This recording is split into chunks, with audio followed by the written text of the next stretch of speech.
Movie की शुरुआत में हम एक बूढ़े आदमी को देखते हैं जो कई दिनों से कई बच्चे को चेक करता है। बूढ़े को कपड़े के अंदर एक राक्षस का बच्चा मिलता है जिसे देखकर बूढ़ा डर के इस बच्चे को फेंक देता है।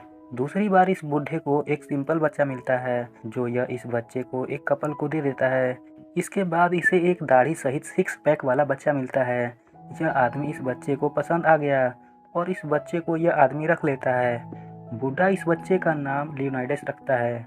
अब कुछ साल बीत चुके हैं। लियोनाइडस अब बड़ा हो चुका है। यहाँ लियोनाइडस की दादी लियोनाइडस को मजबूत बनाने की ट्रेनिंग देती है।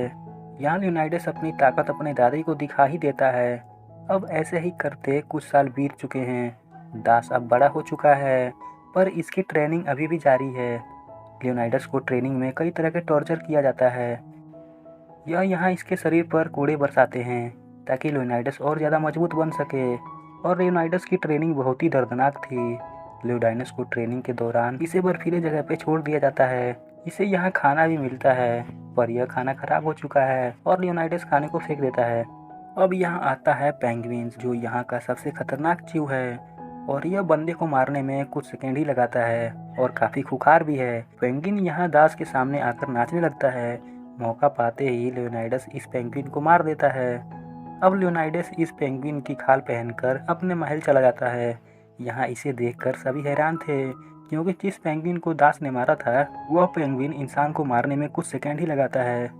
यह देख यहाँ के राजा लियोनाइडस को अगला राजा बना देता है। अब राजा के सामने सभी लोग सर झुकाकर इसका सम्मान करते हैं। और अब यहाँ एक महिला आती है और यहाँ लियोनाइडस का यह महिला मनोरंजन करने लगती है। इस महिला का नाम गोर्गो होता है। गोर्गो का डांस देखकर लियोनाइडस बहुत ही खुश हो जाता है और लियोनाइडस यहाँ गोर्गो से शादी करने के लिए बोल देता है। गोर्गो भी लियोनाइडस से शादी करने के लिए तैयार हो जाती है। अब कहानी में आगे लियोनाइडस और गोर्गो को एक बच्चा हो चुका है और लियोनाइडस अपने बच्चे को यहाँ ट्रेन कर रहा है बिल्कुल अपनी तरह।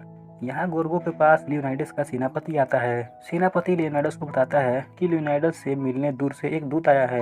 अब लियोनाइडस इस दूत का स्वागत करता है और दूत से बातें करने लगता है। दूत को यहाँ आना इसे अच्छा नहीं लग रहा था।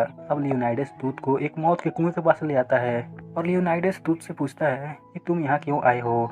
दूत लियोनाइडस से कहता है कि मुझे राजा सेरेस ने भेजा है और सेरेस बहुत ही ज़्यादा शक्तिशाली है और वो दुनिया भर पे कब्जा करना चाहता है। इसलिए वो चाहता है कि तुम उसके लड़ने से पहले ही हार मान लो क्योंकि वह बहुत ही खतरनाक है और शक्तिशाली भी। उसके सामने घुटने तुम टेक ही दो। यह सुनकर लियोनाइडस का पारा हाई हो जाता है। यहाँ यह दूत लियोनाइडस की पत्नी से फ्लर्ट करने लगता है। यह देख दास और ज्यादा गुस्सा हो जाता है और दूत को लात मारकर इसे मौत के कुएं में धकेल देता है। इसने कई लोगों को ऐसे ही करके इस मौत के कुएं में फेंका था। यहाँ लियोनाइडस का सेनापति लियोनाइडस को कहता है कि हमें पारसियों के युद्ध को जानने के लिए हमें जादूगर के पास जाना होगा। अब लियोनाइडस जादूगर के पास आता है। ये लोग भगवान के दूत होते हैं। लियोनाइडस यहाँ पे आके इनको क्रीम देता है और काफी इनके लिए उपहार लाया होता है। अब लियोनाइडस इनसे युद्ध के बारे में पूछने लगता है। जादूगर यहाँ लियोनाइडस को बताते हैं कि अगर तुमने पार्सियन से युद्ध किया तो तुम हार जाओगे। अब लियोनाइडस महल वापस आता है और युद्ध के बारे में सोचने लगता है। लियोनाइडस अब गोर्गो के पास आता है और इसे कहता है कि यह युद्ध को लेकर काफ़ी परेशान है। गोर्गो भी यहाँ लियोनाइडस से कहती है कि मुझे भी लग रहा है कि तुम लोग युद्ध में हार सकते हो क्योंकि पार्सियन सेरेस बहुत ही शक्तिशाली है। अब लियोनाइडस अपने सेनापति को कहता है कि इसे ज़्यादा से ज़्यादा सिपाहियों की ज़रूरत है जो लड़ने में काफ़ी माहिर हो। लेकिन सेनापति लियोनाइडस को कहता है कि हमारे पास कुछ 10 ही लोग बचे हैं और इतने ही लोग लड़ने में काफ़ी माहिर हैं। लियोनाइडस के महल में एक गद्दार भी है जो सेरेस का खबरी होता है।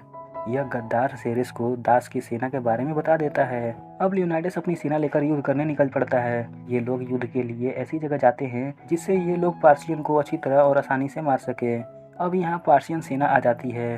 पार्सियन सेना का सेनापति लियोनाइडस को फिर से हार मानने को कहता है लेकिन लियोनाइडस बिना लड़े हार नहीं मानेगा और यह हार मानने से मना कर देता है। यह अपनी आखिरी सांस तक लड़ेगा। यहाँ एक बेवकूफ़ सेना पार्सियन पर हमला करने वाला होता है कि तभी यह मोटा सिपाही पहले ही पत्थर से टकरा के खुद ही नीचे गिर जाता है। अब युद्ध होने का अलार्म बजता है पर ये क्या, पार्सियन सेना यहाँ युद्ध के बदले डांस करने लगती है। पर लियोनाइडस की सेना भी कहाँ पीछे हटने वाली थी। लियोनाइडस की सेना इस डांस कॉम्पिटिशन को जीत लेती है। यहाँ स्पार्टन पार्सियन सेना को पहाड़ से नीचे गिरा के मार डालते हैं और सभी सेलिब्रेट में बियर पीने लगते हैं। इधर दूसरी तरफ गोर्गो मसाज करवा रही थी। तभी यहाँ एक मेंबर आता है और गोर्गो को टकटकी लगाकर देखने लगता है। यह आदमी गोरगो को कहता है कि महाराज दास को युद्ध करने के लिए और ज़्यादा सिपाहियों की ज़रूरत है। इस पर गोरगो इस आदमी से कहती है कि अब तक तो लेओनिडास मारा जा चुका होगा और अगर महाराज लेओनिडास हार गए तो पूरा का पूरा साम्राज्य सेरेस का हो जाएगा और सेरेस गोरगो को भी हासिल कर लेगा। यह सुनकर गोरगो डर जाती है।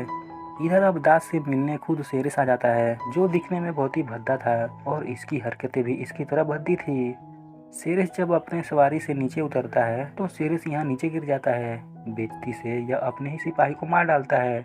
सेरेस यहाँ लियोनिडास को लड़कियां और दारू का लालच देता है और युद्ध छोड़ने को बोलता है, लेकिन यहाँ लियोनिडास सेरेस से हार मारने के लिए मना कर देता है।